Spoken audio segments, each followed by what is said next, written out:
دلوں کے بندھن مریم شیخ قسط نمبر 25۔ ارادہ تو میرا تمہیں پوری زندگی عزت سے اپنانے کا تھا، مگر تمہارے گاؤں کے سردار نے تم سے یہ حق چھیننے پر مجبور کر دیا۔ اس نے میرے خاندان کی عزت پر ہاتھ ڈالا ہے، میری بہن کو اغوا کرنے جیسا گناہ کیا ہے۔ اب میں اسے بتاؤں گا کہ عزت کو پامال کرنا کسے کہتے ہیں۔ جب تم اپنی لٹی پٹی عزت کے ساتھ گاؤں پہنچو گی نا، تب اس کے ہوش ٹھکانے آئیں گے، تب اسے پتہ چلے گا کہ میر سجاول کے ساتھ کھیل کھیلنے کا کیا نتیجہ ہوتا ہے۔ میرے خلاف کی گئی سازش اسے کتنی مہنگی پڑی ہے، یہ بات اسے آج آنے والا وقت اچھی طریقے سے سمجھا دے گا۔ آئندہ وہ میر سجاول سے ٹکرانے سے پہلے 100 بار سوچے گا۔ اپنے گاؤں کی ہر لڑکی کی عزت کو وہ اپنی عزت سمجھتا ہے نا، اب دیکھتا ہوں کیسے وہ میر سجاول سے اپنی عزت بچاتا ہے۔ میرا بدلہ یہیں پر ختم نہیں ہو جائے گا، اس کا غرور توڑنے کے بعد اس کو قبر تک پہنچا کر ہی دم لوں گا۔ میر کے لہجے میں اس وقت ایک درندہ بول رہا تھا، اس کے اندر کا عاشق جیسے مر چکا تھا، انتقام کی آگ میں وہ اندھا ہو گیا تھا۔ زرتاج اس کی باتیں سن کر پتھر ہو گئی تھی، وہ اپنا رونا بھول کر ٹکر ٹکر میر کو دیکھ رہی تھی۔ اس کی آنکھوں سے بیک وقت حیرت اور بے یقینی اور نا امیدی چھلک رہی تھی، مگر میر سجاول نے انہیں پڑھتے ہوئے بھی نظریں چرانے کی کوشش نہیں کی تھی۔ وہ اس کی آنکھوں میں آنکھیں ڈالے کھڑا تھا۔ زرتاج یکدم ہوش میں آ کر میر کے قدموں سے لپٹ گئی۔ میر سائیں، اپنی محبت کو اس دشمنی کی بھیٹ مت چڑھا دیں۔ مت بھولیں کہ آپ نے مجھ سے بے انتہا محبت کی ہے، مجھ سے ان گنت وعدے کیے ہیں، قسمیں کھائی ہیں، پلیز مجھے برباد مت کریں۔ وہ اس کے پاؤں پکڑے پھوٹ پھوٹ کر رو پڑی تھی۔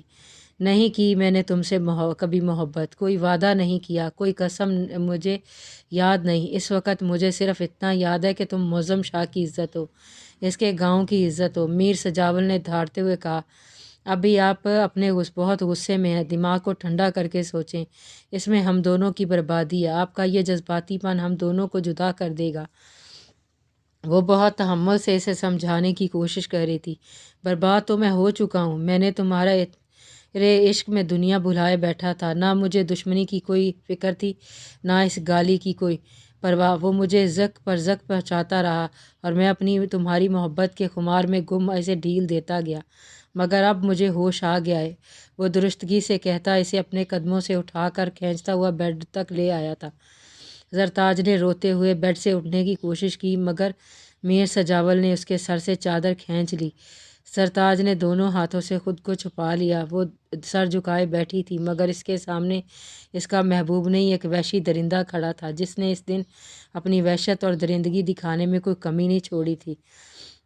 زرتاج تڑپ تڑپ کر روتی رہی، اس کی چیخوں پکاریں سسکیوں نے بھی میر سجاول کے اندر سوئے ہوئے انسان کو نہیں جگایا۔ زرتاج کی بھی پوری مزاحمت بھی اس کی درندگی کے سامنے دم توڑ چکی تھی، کیونکہ وہ میر سجاول کی مضبوط گرفت میں تھی۔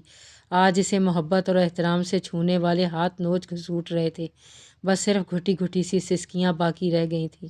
میر سگریٹ پر سگریٹ پھونکتا رہا۔ جب طبیعت حد سے زیادہ بوجھل ہو گئی تو اس نے کروٹ لے کر سونے کی ناکام کوشش کی تھی، مگر دل پر پڑے بوجھ نے اسے ایک پل کی بھی نیند نہیں لینے دی تھی۔ دوسرے دن دوپہر کے 12 بجے جب میر سجاول اس کے پہلو سے اٹھا تو زرتاج کے پاس عزت کے نام پر کچھ بھی نہیں بچا تھا۔ میر سجاول نے اس کی عزت کے ساتھ ساتھ اس کے وجود کی بھی دھجیاں بکھیر دی تھیں۔ اس میں اتنی ہمت بھی نہیں تھی کہ وہ اپنے بکھرے وجود کو سمیٹ لے۔ میر سجاول کو کچھ دیر بعد واش روم سے فریش ہو کر نکلا۔ شیشے میں بال بناتے ہوئے اس نے ایک نظر زرتاج پر ڈالی، وہ بے سدھ پڑی تھی۔ میر سجاول کی درندگی کے نشان اس کے چہرے پر جسم پر نمایاں تھے۔ وہ قدم بڑھا کر اس کے نزدیک پہنچا، پھر جھک کر اس نے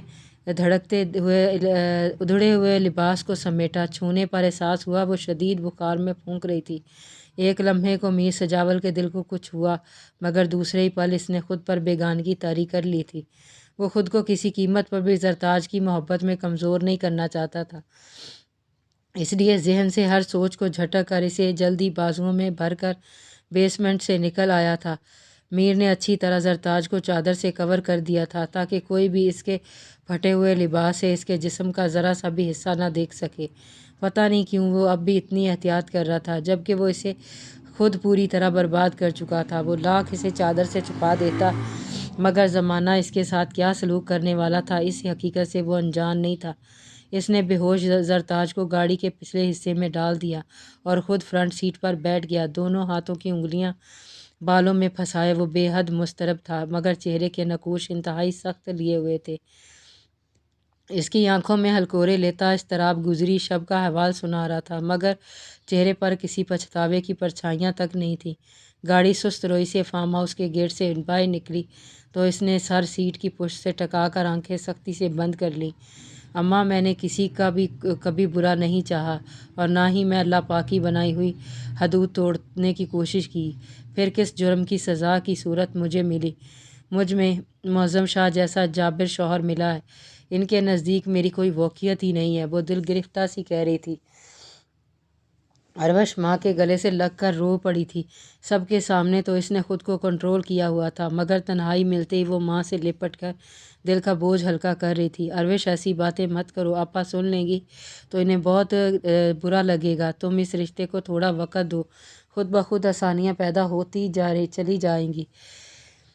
شروعات میں ایسا ہوتا ہے، ایک دوسرے کو سمجھنے نے تھوڑا وقت لگتا ہے مگر وقت کے ساتھ سب کچھ ٹھیک ہو جاتا ہے۔ تم ابھی سے گھبرا جاؤ گی تو باقی زندگی کیسے گزارو گی؟ سمینہ بیگم اس کی پشت سہلاتے ہوئے سمجھا رہی تھی۔ شاہ نے انہیں آج ہی شہر سے بلوایا تھا۔ اس نے عروش کی آنکھوں میں التجا پڑھ لی تھی یا پھر اس کی حالت پر ترس آ گیا تھا۔ اماں، آپ انہیں نہیں جانتی، وہ اپنی انا کے خول میں بند ہیں، کبھی اس سے باہر نہیں نکلیں گے۔ مجھ سے شادی انہوں نے صرف اپنی انا کو تسکین پہنچانے کے لیے کی ہے، مجھ سے انہیں کسی بھی قسم کا لگاؤ نہیں ہے۔ لگاؤ بھی ہو جائے گا بہت جلد، جب وہ اپنے بچے کو دیکھے گا۔ اولاد بہت بڑی نعمت ہے، یہ بڑے سے بڑے جابر اور پتھر دل کو بھی پگھلا دیتی ہے، وہ بھی بدل جائے گا، تمہاری بھی قدر کرنے لگے گا۔ خیر سے اللہ پاک تمہیں اس رتبے پر فائز کرنے والا ہے، تم بس اپنا خیال رکھو، دماغ سے ہر فضول سوچ کو نکال پھینکو، اس لیے اس سے تمہاری صحت پر برا اثر پڑے گا۔ سمینہ ہر ممکن کوشش کر رہی تھی کہ عروش معظم شاہ سے بدظن نہ ہو۔ عروش نے کچھ کہنے کے لیے منہ کھولا ہی تھا کہ تبھی دروازے پر دستک ہوئی اور ملازمہ دروازہ کھول کر اندر داخل ہوئی۔ عروش، بی بی کو چھوٹے شاہ جی نے اپنے کمرے میں بلوایا ہے۔ ملازمہ پیغام دے کر پلٹ گئی۔ اماں، وہ بلا رہے ہیں، میں ابھی آتی ہوں، آپ تب تک آرام کریں، سفر سے تھک گئی ہوں گی۔ عروش کہتے ہوئے کمرے سے نکل گئی۔ اس کے چہرے پر یکدم گھبراہٹ پھیل گئی تھی۔ سمینہ بیگم کو دل ہی دل میں بہت افسوس ہوا تھا۔ سست روئی سے چلتی ہوئی وہ بیڈ روم تک پہنچی تھی۔ اس نے دروازہ کھولنے سے پہلے دوپٹے کے پلو سے اچھی طرح سے اپنی آنکھیں خشک کیں اور روم کے اندر داخل ہو گئی۔ شاہ صوفے پر براجمان تھا، اس کی گہری نگاہیں سر سے پاؤں تک عروش کا جائزہ لے رہی تھیں۔ اب تو خوش ہونا، تمہیں تمہاری اماں اور بھائی سے ملوا دیا، دل کو تسکین مل گئی ہوگی، کم سے کم اب تو تمہارے چہرے پر چھائی سوگواری رخصت ہو جانی چاہیے، شاہ نے قدرے تیکھے لہجے میں جتایا۔ عروش کے اندر ہونے والی خوشگوار تبدیلیوں نے بھی شاہ کی اکھڑ مزاجی میں کوئی تبدیلی پیدا نہیں کی تھی۔ جی بہت خوش ہوں۔ عروش کے چہرے پر بے ساختہ مسکراہٹ امڈ آئی، وہ شاہ کے لہجے کی کاٹ محسوس کرتے ہوئے بھی خوش دلی سے بولی۔ اس نے چہرے پر آئی لٹوں کو کان کے پیچھے اڑوسا۔ وہ ٹرکش کلر کے انتہائی نفیس سوٹ میں کمزوری کے باوجود بھی ہمیشہ کی طرح بلا کی پرکشش لگ رہی تھی۔ شاہ چند لمحے سے بے خودی میں دیکھتا گیا۔ میری جان، میں جانتا ہوں تم بہت خوش ہوگی کیونکہ تم مطلبی ہو نا، مطلب کی بات پر خوش ہوتی ہو۔ میر سبکتگین سے بھی تمہارا کوئی مطلب جڑا ہوا تھا، اس لیے اس کی گاڑی سے اترتے وقت بالکل ایسے ہی مسکراہٹ سے روشن تھا تمہارا چہرہ۔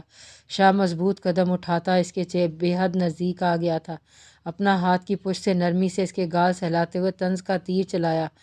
عروش کے چہرے سے یکدم مسکراہٹ غائب ہو گئی، اس کی جگہ شرمسیگی نے لے لی تھی۔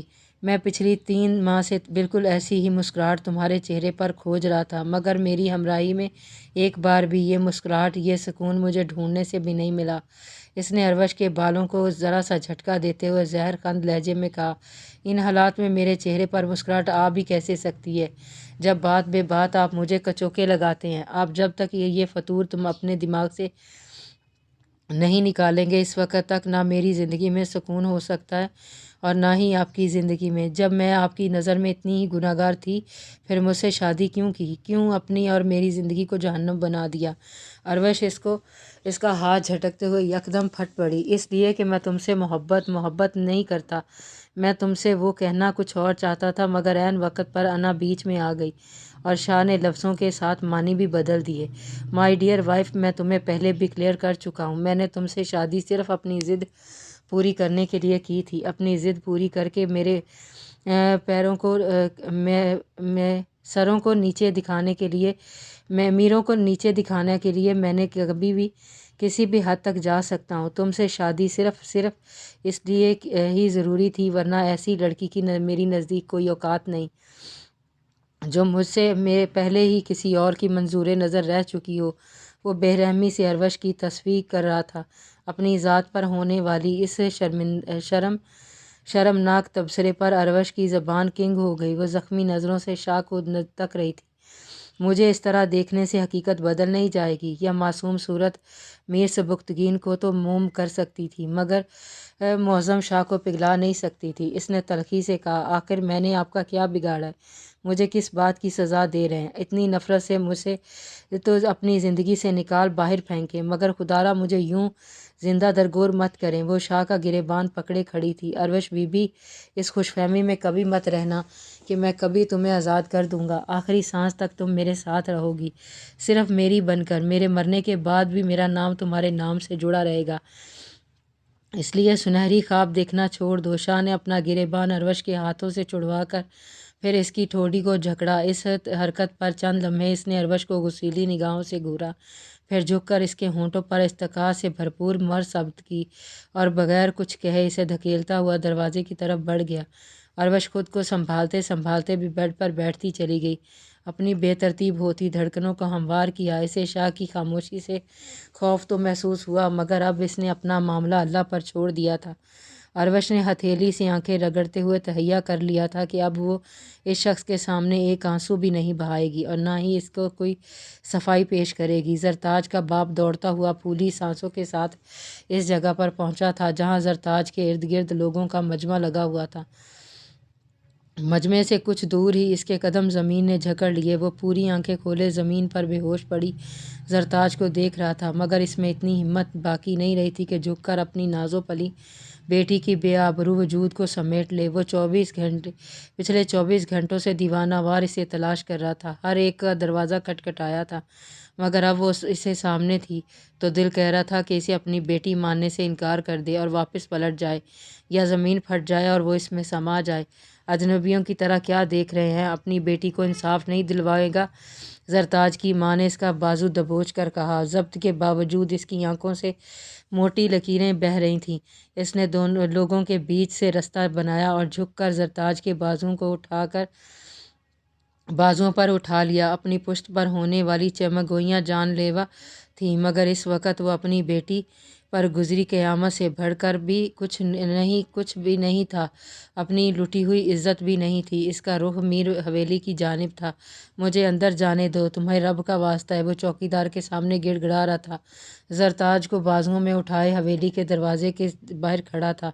کل سے تو نے دماغ خراب کر دیا ہے۔ اس وقت صاحب لوگ گھر میں نہیں ہیں تو بعد میں آنا، ابھی یہاں سے جا۔ اگر میر سائیں کو پتہ چل گیا کہ تو نے اس علاقے میں قدم رکھا ہے تو وہ تجھے زندہ نہیں چھوڑیں گے۔ چودھری نے اسے جھڑکتے ہوئے دھمکایا۔ تبھی میر سبکتگین کی گاڑی گیٹ کے پاس آ کر رکی۔ بشارت، کیا مسئلہ ہے؟ کون ہے یہ آدمی؟ میر سبکتگین گاڑی کا شیشہ اتارتے نیچے چوکیدار سے استفادہ کر رہا تھا۔ اس کے ساتھ ہی میر غضنفر اور فرنٹ سیٹ پر بیٹھے تھے۔ سائیں، بس ایک بار پھر میری فریاد سن لیں، میری نسلوں پر آپ کا احسان ہوگا۔ وہ بھی میر سبکتگین کی طرف مڑا۔ بشارت، اسے اندر آنے دو۔ میر سبکتگین اس کی اور اس کے کاندھے پر لٹکی لڑکی کی حالت دیکھ کر پر گہری نظر ڈالتے ہوئے سیکنڈوں کے 1000ویں حصے میں بات کی تہہ تک پہنچ گیا تھا اور اسے اندر آنے کی اجازت دے دی۔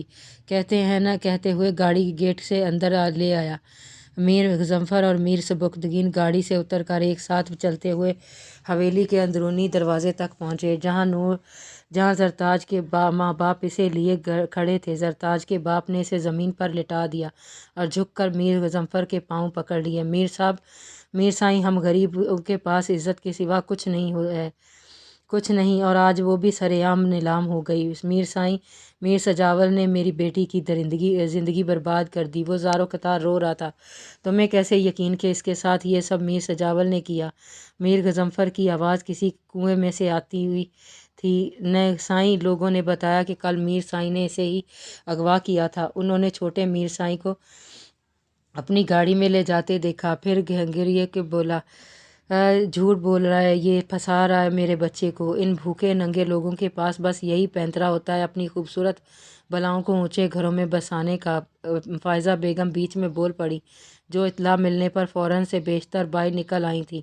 نہ بڑی بی بی، ہم جھوٹ نہیں بول رہے۔ ہم اپنے ہاتھوں سے اپنی عزت مٹی میں کیوں ملائیں گے؟ گاؤں کے لوگوں نے چھوٹے میر کو اپنی آنکھوں سے دیکھا تھا۔ زرتاج کی ماں ہچکیاں لیتے ہوئے بولی، خبردار، اب جو تم دونوں میں سے کسی نے بھی میر سائیں کا نام بھی لیا، اپنی زبان سے لیا تو زبان کھینچ لوں گی۔ اس کوڑے کے ڈھیر کو لے کر یہاں سے دفع ہو جاؤ۔ فائزہ بیگم اتنے زور سے چیخی تھی کہ ان کی آواز پھٹ گئی تھی۔ فائزہ، اپنی آواز نیچی رکھو اور اندر جاؤ۔ کیا تم اس گھرانے کے قاعدے قانون بھول چکی ہو؟ میں یہاں موجود ہوں، یہ معاملہ میں خود دیکھ لوں گا۔ میر غضنفر ناگواری سے بولے۔ میر سبکتگین لب پیچھے کھڑا تھا۔ اس کے لیے یہ تماشا ناقابل برداشت تھا۔ میر سائیں، گستاخی معاف، مگر یہاں بات میرے بیٹے کی ہو رہی ہے۔ جب تک یہ تینوں حویلی سے دفع نہیں ہو جاتے میں کہیں نہیں جاؤں گی۔ وہ قہر برساتی نظروں سے انہیں گھورتے ہوئے بولی، بی بی، ہم پر رحم کریں، ہماری زرتاج کی زندگی برباد ہو گئی۔ سارے گاؤں میں ہم کسی کو منہ دکھانے کے قابل نہیں رہے۔